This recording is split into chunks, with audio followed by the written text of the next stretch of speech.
Les ressources humaines, souvent abrégées en RH, représentent bien plus qu'un simple département administratif au sein d'une organisation. Elles constituent le véritable cœur battant de l'entreprise, une fonction essentielle qui gère le capital le plus précieux, les individus.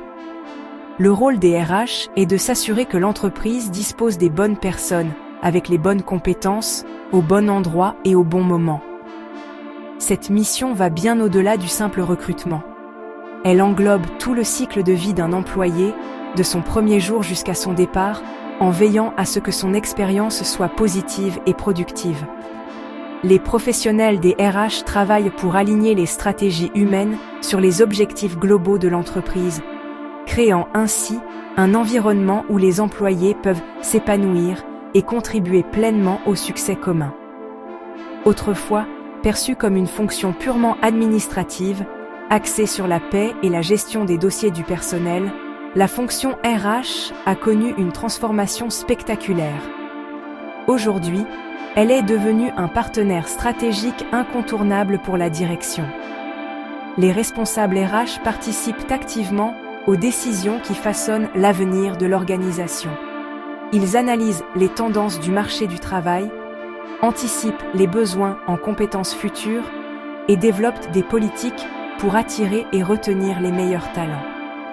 Cette évolution reflète une prise de conscience générale. La réussite d'une entreprise ne dépend pas seulement de ses produits ou de sa technologie, mais fondamentalement des femmes et des hommes qui la composent, de leur motivation, de leur engagement et de leur bien-être.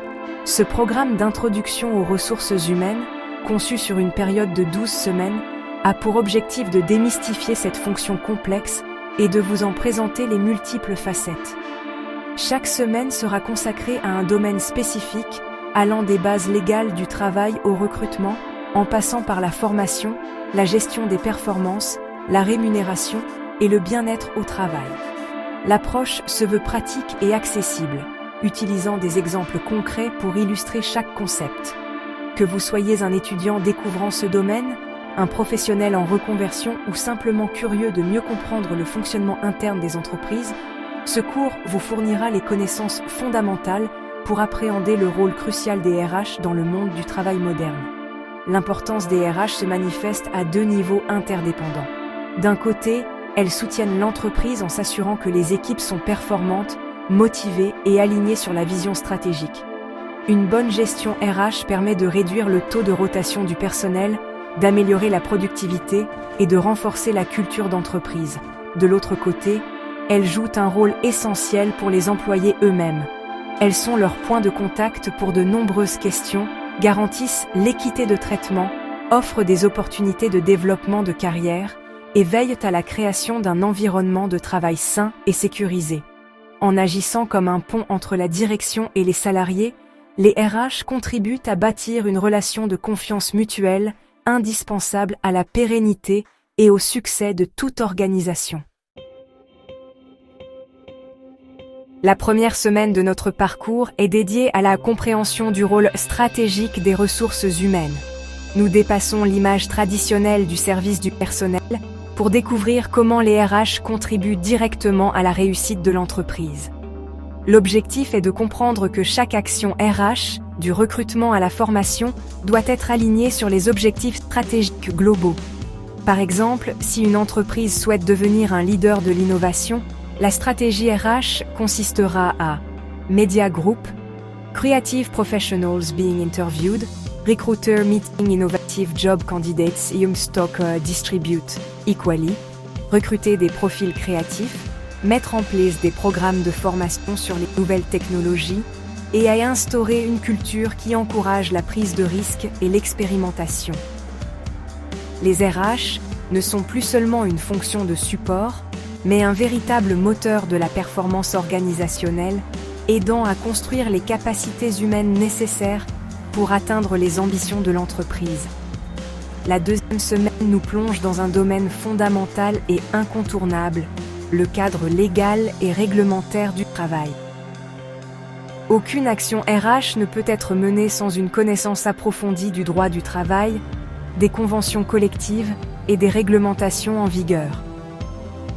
Cette semaine explore les aspects essentiels tels que Media Group, Signing Employment Contract at Desk, HR Manager, Explaining Contract Terms to New Hire Stock, Distribute, Gigi-Quali, le contrat de travail, la durée légale du travail, les congés payés, la représentation du personnel et les procédures de rupture de contrat. L'enjeu est majeur car le non-respect de ces règles peut entraîner des sanctions financières importantes et nuire gravement à la réputation de l'entreprise. Un professionnel des RH doit donc agir comme un garant de la conformité légale, protégeant à la fois l'organisation contre les risques juridiques et les salariés en s'assurant que leurs droits fondamentaux sont respectés. Pour illustrer concrètement l'importance de ce cadre, prenons l'exemple d'un licenciement. Un manager pourrait vouloir se séparer d'un collaborateur pour des raisons de performance. Le rôle des RH est de s'assurer que la procédure respecte scrupuleusement la loi. Y a-t-il des motifs réels et sérieux? L'employé a-t-il été averti et a-t-il eu l'opportunité de s'améliorer? La procédure d'entretien préalable a-t-elle été suivie? En guidant le manager à travers ces étapes, le service RH minimise le risque d'un contentieux prud'homal coûteux. De même, lors de la rédaction d'un contrat de travail, les RH veillent à ce que toutes les clauses obligatoires soient présentes et qu'aucune clause ne soit abusive ou illégale, sécurisant ainsi la relation de travail dès son commencement. Ces 2 premières semaines posent donc les fondations indispensables à toute pratique des ressources humaines. Elles établissent un double principe directeur. Premièrement, toute politique RH doit avoir un sens stratégique et servir la vision à long terme de l'entreprise. Deuxièmement, toute action RH doit s'inscrire dans le respect scrupuleux du cadre légal pour garantir l'équité et la sécurité de tous. Sans cette double assise, les initiatives RH, même les plus bienveillantes, risquent d'être inefficaces ou illégales. La maîtrise de la stratégie et de la légalité est ce qui permet aux professionnels des RH de passer du statut d'administrateur à celui de partenaire stratégique crédible et respecté au sein de l'organisation. La 3e semaine aborde l'un des processus les plus visibles et les plus critiques des ressources humaines, le recrutement.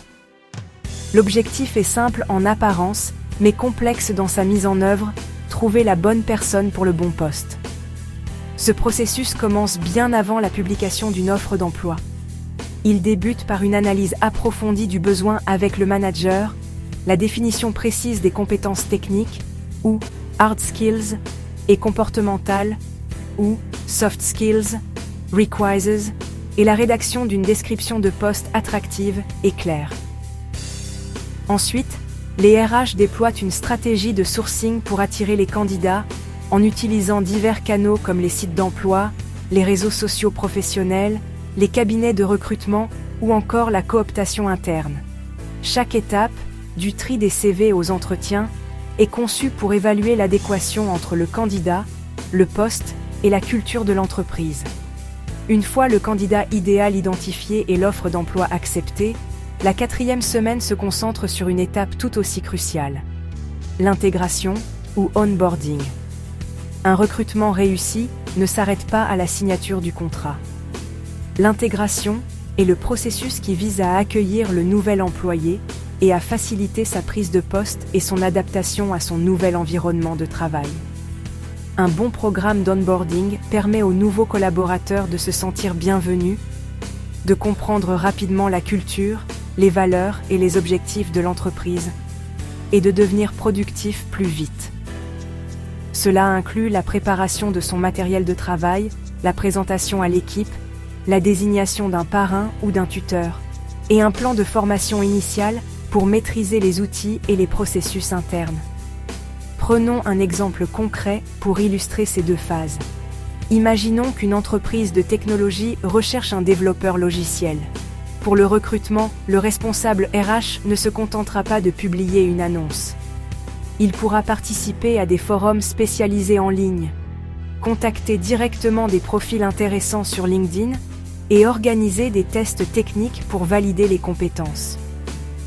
Pendant les entretiens, il évaluera non seulement le savoir-faire technique, mais aussi la capacité du candidat à travailler en équipe et à résoudre des problèmes de manière créative. Une fois le développeur recruté, son processus d'intégration pourrait inclure une première journée dédiée à la rencontre de l'équipe, un déjeuner de bienvenue et une session de présentation des projets en cours. Un mentor, un développeur senior, lui serait assigné pour répondre à ces questions techniques durant les premières semaines. L'enjeu de ces deux étapes est immense pour l'entreprise et pour l'employé. Un processus de recrutement et d'intégration bien mené permet de réduire significativement le risque d'un départ prématuré, qui représente un coût financier et organisationnel très élevé. Pour l'employé, une expérience positive dès le début renforce sa motivation et son engagement envers l'entreprise. Il se sent valorisé et soutenu, ce qui l'encourage à s'investir pleinement dans ses nouvelles missions. En somme, attirer et intégrer les talents est la première brique pour construire une équipe performante et fidèle, démontrant une fois de plus comment les RH contribuent directement à la compétitivité et à la pérennité de l'organisation. La 5e semaine de notre programme nous amène au cœur du développement des compétences avec la thématique de la formation professionnelle. Une fois les talents recrutés et intégrés, l'objectif des RH est de s'assurer qu'ils continuent à grandir et à s'adapter aux évolutions de leur métier et de l'entreprise. La formation n'est plus seulement une obligation légale, mais un investissement stratégique. Elle permet de maintenir l'employabilité des salariés, de combler les écarts de compétences, d'accompagner les changements technologiques ou organisationnels et de préparer les futurs leaders. Les RH sont responsables de l'élaboration du plan de développement des compétences, en identifiant les besoins de formation collectifs et individuels, en sélectionnant les organismes de formation et en évaluant l'efficacité des actions menées. La 6e semaine est consacrée à un processus complémentaire et essentiel, la gestion de la performance. Il s'agit du système mis en place par l'entreprise pour évaluer, accompagner et améliorer la contribution de chaque employé à l'atteinte des objectifs. Ce processus va bien au-delà du traditionnel entretien annuel d'évaluation. Il intègre des points réguliers entre le manager et le collaborateur, la fixation d'objectifs clairs, mesurables et atteignables, souvent selon la méthode SMART, et la fourniture d'un feedback constructif tout au long de l'année. L'objectif n'est pas de sanctionner, mais de créer un dialogue continu qui permet à l'employé de comprendre ce qui est attendu de lui, de connaître ses points forts et ses axes d'amélioration, et de se sentir soutenu dans son développement professionnel. Pour donner un exemple simple, imaginons un commercial dont les résultats sont en baisse. Dans le cadre de la gestion de la performance, son manager ne se contentera pas de constater les mauvais chiffres lors de l'entretien annuel. Il organisera un point mensuel pour analyser les difficultés rencontrées. Ensemble, ils pourraient identifier un besoin de formation sur une nouvelle technique de vente digitale. Le service RH interviendrait alors pour trouver une formation adaptée. Après la formation, le manager et le commercial suivraient de près l'application des nouvelles compétences et mesureraient leur impact sur les résultats. Ce cycle vertueux montre comment la gestion de la performance identifie un besoin et la formation y apporte une solution concrète. En combinant efficacement la formation et la gestion de la performance, les ressources humaines créent un environnement propice à la croissance continue. Pour l'entreprise, cela se traduit par une main-d'œuvre plus compétente, plus agile et plus performante, capable de s'adapter aux défis du marché. Pour l'employé, c'est une formidable opportunité de développer sa carrière, d'acquérir de nouvelles compétences et de se sentir reconnu pour sa contribution. Il ne subit pas l'évaluation comme un jugement, mais la perçoit comme un outil de progression. Ces deux fonctions RH sont donc indissociables et fondamentales pour transformer le potentiel humain en performance durable au bénéfice de tous. Alors, la 7e semaine aborde un sujet central et souvent sensible, la gestion de la rémunération. Cette fonction RH va bien au-delà de la simple émission des fiches de paie. Elle consiste à concevoir et à mettre en œuvre une politique de rémunération globale qui soit à la fois juste, équitable et compétitive. L'objectif est double: attirer les talents en proposant des salaires conformes au marché et motiver et fidéliser les employés en place en reconnaissant leurs performances et leurs contributions. La politique de rémunération inclut le salaire de base, mais aussi des éléments variables comme les primes et les bonus, ainsi que des avantages sociaux tels que la mutuelle, les titres restaurants ou les plans d'épargne entreprise. Les RH doivent jongler entre les contraintes budgétaires de l'entreprise et la nécessité de proposer un package attractif. La 8e semaine est dédiée aux relations sociales, c'est-à-dire à la gestion du dialogue entre la direction et les représentants du personnel, comme le comité social et économique, le CSE. Cette fonction est essentielle pour maintenir un bon climat social au sein de l'entreprise. Les professionnels des RH animent les réunions avec les instances représentatives du personnel, mènent les négociations sur des sujets variés, comme le temps de travail, les salaires ou encore les conditions de travail, et veillent à la bonne communication des informations sociales.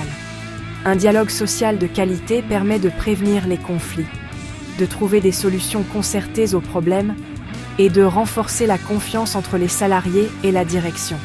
C'est vraiment un pilier de la stabilité et de la cohésion interne de l'organisation. Illustrons un peu ces concepts. Concernant la rémunération, en semaine 7, supposons qu'une entreprise constate un taux de départ élevé parmi ses ingénieurs. Le service RH mènera une enquête de rémunération, un benchmark, pour comparer ces salaires à ceux offerts par les concurrents pour des postes similaires. S'il s'avère que l'entreprise paie en dessous du marché, les RH proposeront à la direction un plan de revalorisation salariale pour ce type de poste, afin de redevenir compétitive. Pour les relations sociales, en semaine 8, imaginons que la direction souhaite mettre en place le télétravail. Plutôt que de l'imposer, les RH organiseront une négociation avec le CSE pour définir ensemble les modalités, comme le nombre de jours, les indemnités ou le droit à la déconnexion, aboutissant à un accord d'entreprise qui sera mieux accepté et plus adapté aux besoins des salariés. Ensemble, la gestion de la rémunération et les relations sociales forment le socle du contrat social qui lie l'employé à l'entreprise. Une politique de rémunération perçue comme injuste peut être une source majeure de démotivation et de conflit. À l'inverse, une rémunération juste et transparente, associée à un dialogue social constructif, renforce le sentiment d'équité et d'appartenance. Pour l'entreprise, une bonne gestion dans ces domaines permet de maîtriser sa masse salariale tout en assurant la paix sociale et l'engagement des équipes. Pour l'employé, c'est la garantie d'être rétribué équitablement pour son travail et d'avoir une voix pour exprimer ses préoccupations, deux éléments fondamentaux pour se sentir respecté et valorisé. Pendant la 9e semaine de notre exploration des ressources humaines, on va se concentrer sur un devoir fondamental de l'employeur: garantir la santé et la sécurité au travail. Cette mission, qui est encadrée par des obligations légales très strictes, vise à prévenir les accidents du travail et les maladies professionnelles.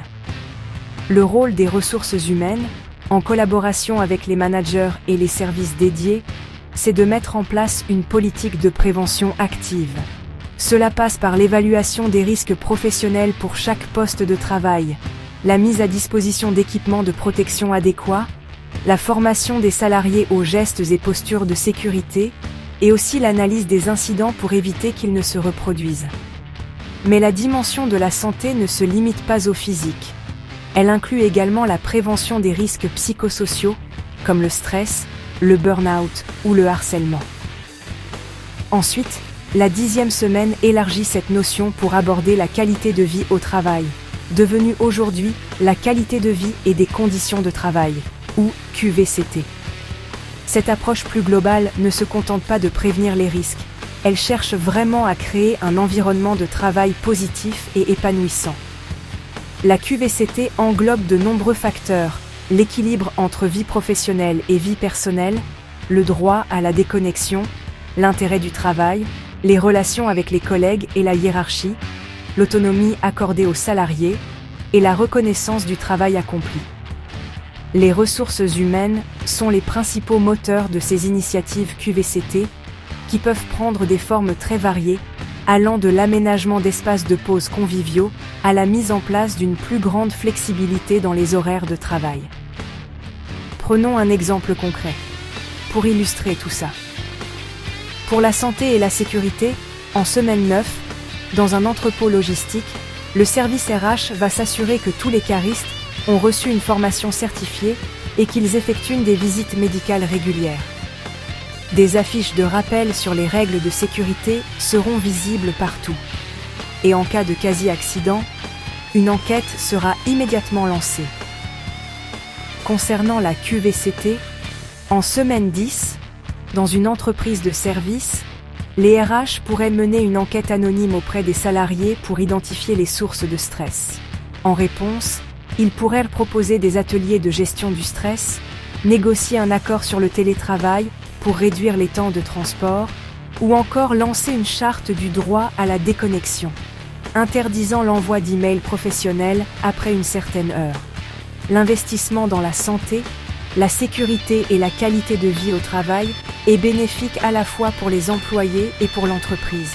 Pour les salariés, cela se traduit par une meilleure santé physique et mentale, moins de stress et un plus grand plaisir à venir travailler.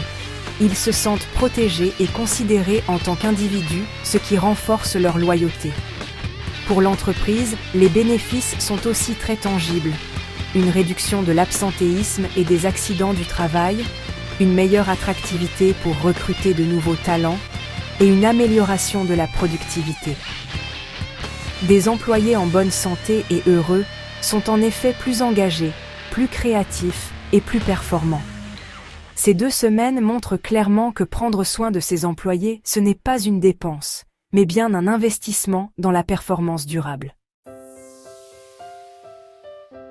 Alors, la 11e semaine de notre programme aborde une dimension transversale qui irrigue toutes les autres fonctions des ressources humaines, l'éthique et la responsabilité sociale. L'éthique en ressources humaines concerne l'application de principes moraux et de valeurs justes dans toutes les décisions relatives aux employés. Cela implique de garantir l'équité, l'impartialité et la transparence dans des processus comme le recrutement, la promotion, l'évaluation et la rémunération. Les professionnels des RH sont vraiment les gardiens de cette éthique. Ils doivent s'assurer que les décisions ne sont pas basées sur des préjugés ou des discriminations, que ce soit lié à l'âge, au genre, à l'origine, etc., mais uniquement sur les compétences et le mérite. Ils ont la responsabilité de créer une culture de respect et d'intégrité au sein de l'organisation.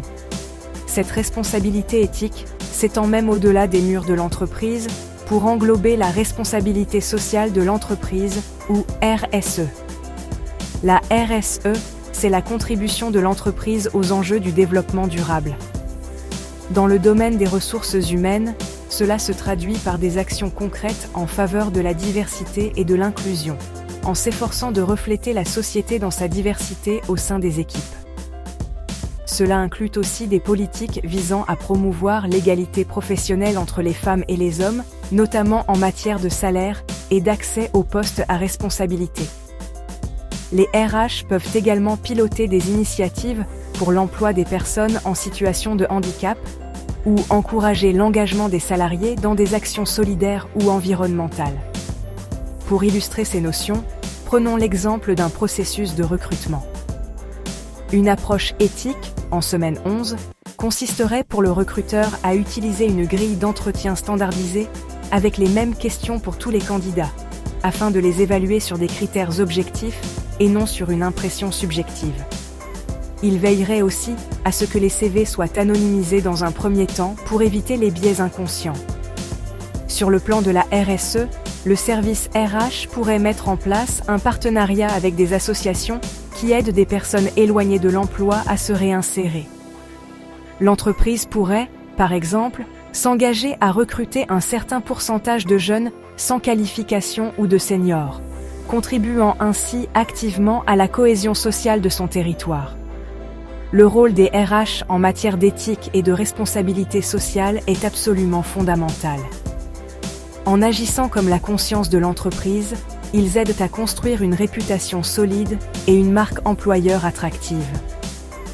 Une entreprise reconnue pour son éthique et son engagement social attire plus facilement les talents, surtout les jeunes générations qui sont de plus en plus sensibles à ces valeurs. Pour les employés, travailler dans une organisation qui promeut activement la justice, l'égalité et la diversité est une source de fierté et de motivation. Ils ont le sentiment que leur travail a un sens qui dépasse le simple profit économique, ce qui renforce leur engagement et leur bien-être à long terme. Pour finir, notre dernière semaine, la 12e, est résolument tournée vers l'avenir et explore les grandes tendances qui transforment actuellement la fonction ressources humaines. La première de ces tendances, c'est sans conteste la digitalisation, aussi appelée la transformation numérique des RH. De plus en plus de processus RH sont aujourd'hui automatisés ou gérés via des logiciels spécialisés qu'on appelle SIRH, ou systèmes d'information de gestion des ressources humaines. La gestion administrative de la paie, des congés ou des notes de frais est désormais largement digitalisée, ce qui libère du temps pour les professionnels des ressources humaines. Ils peuvent ainsi se concentrer sur des tâches à plus forte valeur ajoutée, comme l'accompagnement des managers ou le développement des talents. L'intelligence artificielle commence également à être utilisée pour le tri des CV ou pour proposer des parcours de formation personnalisés. La deuxième tendance majeure, c'est l'évolution profonde des modes de travail qui a été accélérée par la crise sanitaire. Le télétravail, autrefois marginal, est devenu une pratique courante dans de nombreux secteurs. Cette nouvelle organisation du travail pose de nouveaux défis aux RH. Comment maintenir la cohésion d'équipe et la culture d'entreprise à distance? Comment garantir l'équité entre les télétravailleurs et ceux qui restent sur site? Comment manager des équipes hybrides? Les RH doivent repenser les politiques de management, de communication interne et de bien-être pour les adapter à cette nouvelle réalité. Cela inclut la mise en place de chartes de télétravail, la formation des managers au management à distance et la promotion du droit à la déconnexion pour prévenir l'hyperconnexion. Concrètement, la digitalisation, en semaine 12, se manifeste lorsqu'un salarié peut poser ses congés en quelques clics depuis une application mobile, au lieu de remplir un formulaire papier. Ou lorsqu'un nouvel arrivant suit une partie de son parcours d'intégration via des modules de e-learning interactifs. Pour les nouvelles formes de travail, un exemple serait la réorganisation des bureaux d'une entreprise. Au lieu d'attribuer un bureau fixe à chaque salarié, l'entreprise pourrait opter pour le flex office, où les employés réservent un poste de travail via une application les jours où ils viennent au bureau. Les RH accompagneraient ce changement en expliquant les avantages et en mettant en place les règles de fonctionnement pour que cette flexibilité soit bien vécue par tous. Ces évolutions redéfinissent en profondeur le métier de professionnel des ressources humaines. La maîtrise des outils digitaux devient une compétence indispensable, tout comme la capacité à analyser les données RH ou HR Analytics pour prendre des décisions éclairées. En parallèle, les compétences humaines, comme l'empathie, la communication et la capacité à accompagner le changement, deviennent encore plus cruciales. L'avenir des RH réside dans cet équilibre subtil. Utiliser la technologie pour optimiser les processus et se libérer du temps, afin de se consacrer pleinement à l'humain, à l'écoute des besoins des salariés et à la création d'un environnement de travail flexible, inclusif et épanouissant, adapté aux défis du XXIe siècle. Au terme de ce parcours de 12 semaines, une conclusion s'impose avec clarté. La fonction ressources humaines est bien plus qu'un simple rouage administratif. Elle est un partenaire stratégique essentiel à la réussite de l'entreprise et au bien-être de ses collaborateurs. Nous avons voyagé à travers ces multiples domaines, depuis les fondations légales et stratégiques jusqu'aux défis futurs de la digitalisation. Chaque étape a démontré que les RH se trouvent à l'intersection de la performance économique de l'organisation et de l'épanouissement des individus qui la composent.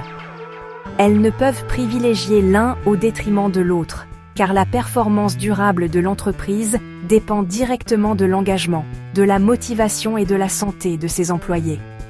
Nous avons vu comment une gestion des ressources humaines efficace permet de créer un cercle vertueux.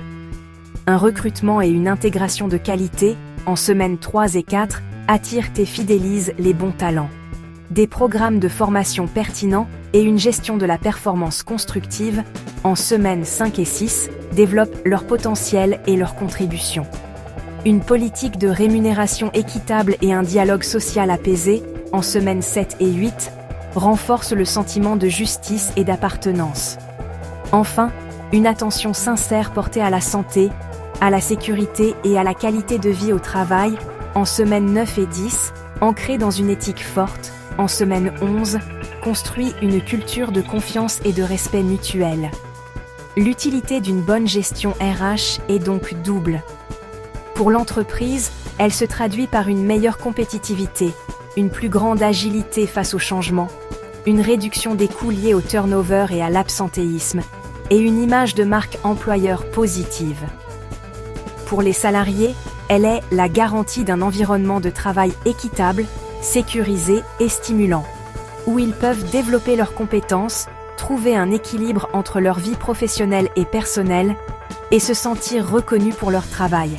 Les RH sont les architectes de cet environnement, ceux qui construisent les ponts entre les aspirations des salariés et les objectifs de l'entreprise. En définitive, comprendre les ressources humaines, c'est comprendre que le succès d'une organisation repose sur son capital humain. Dans un monde du travail en constante mutation, marqué par les avancées technologiques et les nouvelles attentes des salariés, comme en semaine 12, le rôle des RH devient plus central que jamais. Elles sont les navigateurs qui aident l'entreprise à traverser ces changements, en s'assurant que la technologie reste au service de l'humain et non l'inverse. Investir dans les ressources humaines, c'est donc investir dans l'avenir, en construisant des organisations à la fois plus performantes économiquement et plus humaines.